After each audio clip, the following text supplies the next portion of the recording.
हरियाणा विधानसभा चुनाव के बीच बीते 2 दिन कांग्रेस के लिए अच्छे नहीं गुजरे हैं। टिकट बंटवारे के बाद नाराज चल रही कुमारी सैलजा को केंद्रीय मंत्री और बीजेपी नेता मनोहर लाल ने ऑफर दिया। इसके बाद ही हरियाणा की राजनीति ने करवट बदल ली है। विधानसभा चुनाव में कांग्रेस बनाम बीजेपी का मुद्दा अब कांग्रेस बनाम कांग्रेस ही हो गया है।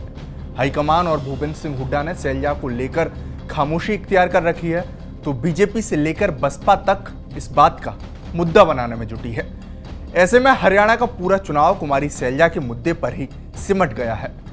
इसी मुद्दे पर इस रिपोर्ट में बात करेंगे और बताएंगे कि अगर सैलजा ऐसे ही नाराज रही तो कांग्रेस को कितना नुकसान होगा, वहीं बीजेपी को इससे कैसे फायदा हो सकता है, क्योंकि कहा जा रहा है कि बीजेपी हरियाणा में जाट बनाम दलित का दांव चल सकती है। नमस्कार, मैं हूं देवेश यादव और आप देख रहे हैं TV9।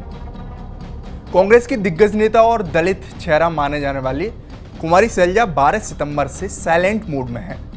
विधानसभा चुनाव में कांग्रेस टिकट बंटवारे में हुड्डा खेमे को ही अहमियत मिली है और सैलजा अपने 8 से 10 करीबी नेताओं को ही टिकट दिला सकी हैं।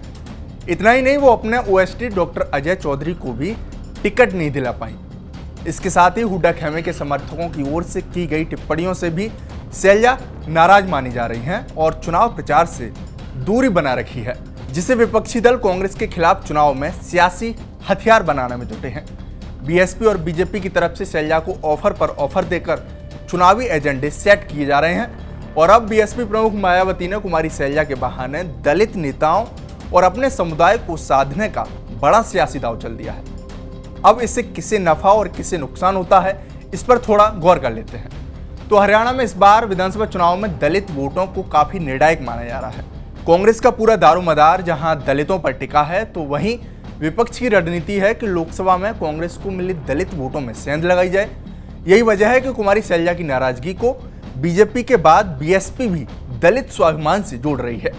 इसी कड़ी में मायावती ने भी कुमारी सैलजा को नसीहत देते हुए कांग्रेस पर जोरदार हमला बोला है।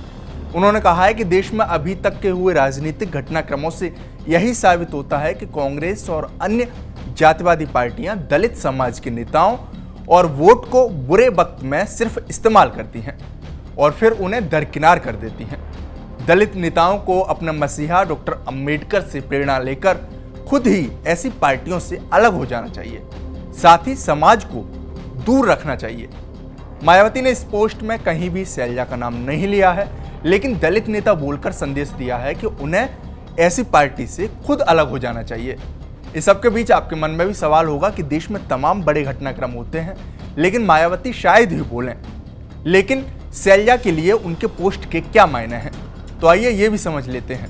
दरअसल सिरसा से सांसद कुमारी सैलजा हरियाणा में कांग्रेस की सबसे बड़ी दलित चेहरा मानी जाती हैं और राज्य में करीब 21% दलित मतदाता हैं। यहाँ 90 में से दलित समाज के लिए 17 विधानसभा सीटें सुरक्षित हैं, लेकिन सियासी प्रभाव उससे कहीं ज़्यादा है।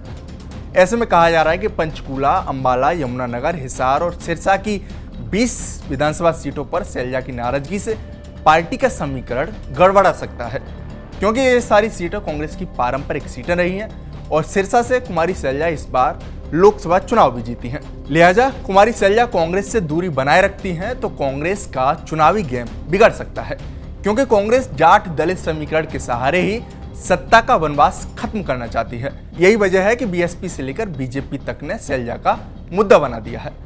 उधर बीजेपी की बात करें तो बीजेपी को कोटे के अंदर कोटे में आरक्षण देने से कई सीटों पर लाभ हो सकता है। दलित बहुल इन 15 से 20 सीटों पर बीजेपी की स्थिति अच्छी नहीं रही है। ऐसे में सैलजा अगर पार्टी में शामिल होती हैं तो इन सीटों पर बीजेपी अच्छा कर सकती है। इसके अलावा एक फैक्ट और बता दें कि हरियाणा में दलित समुदाय में सबसे बड़ा प्रभाव रविदास का है, जो दलितों में 50% से भी ज़्यादा है। रविदासी के अलावा वाल्मीकि और अन्य दूसरे दलित समुदाय हैं। इनमें से रविदासी दलित पूरी तरह से कांग्रेस के साथ हैं, अन्य दलित समुदाय अलग अलग दलों के साथ बिखरे हुए हैं। ऐसे में हरियाणा की राजनीति में रविदासी समुदाय का दबदबा है, लेकिन बीजेपी ने दलित आरक्षण को 2 हिस्सों में बांट दिया है, जिसमें 10% रविदासी और 10% गैर रविदासी दलित जातियों को दिया है। गैर रविदासी जातियों में 36 जातियां दलितों की आती हैं, वहीं सैलजा भी इसी वंचित जाति से आती हैं। तो कुल मिलाकर बीजेपी की कोशिश है कि सैलजा के पक्ष में माहौल बनाएं, इसके बाद हरियाणा में जाट बनाम दलित का दांव चलें, ताकि कांग्रेस के साथ लोकसभा चुनाव में गया दलित वोट का लाभ उसे भी मिल जाए। इसी तरह बसपा अपने कोर वोट बैंक को अपने पाले में लाने की कवायद में है, जिसके चलते ही आकाश आनंद से लेकर मायावती तक कुमारी सैलजा का मुद्दा बना रही हैं और दलित वोटों को साधने का सियासी दांव चल रहे हैं। लेकिन इस शह और मात के खेल में अब नतीजे ही बताएंगे कि किसे सियासी नफा और किसे सियासी नुकसान होता है। आपकी इस रिपोर्ट पर क्या राय है, हमें कमेंट बॉक्स में जरूर बताएं। साथ ही हमारे चैनल को सब्सक्राइब करना ना भूलें। शुक्रिया।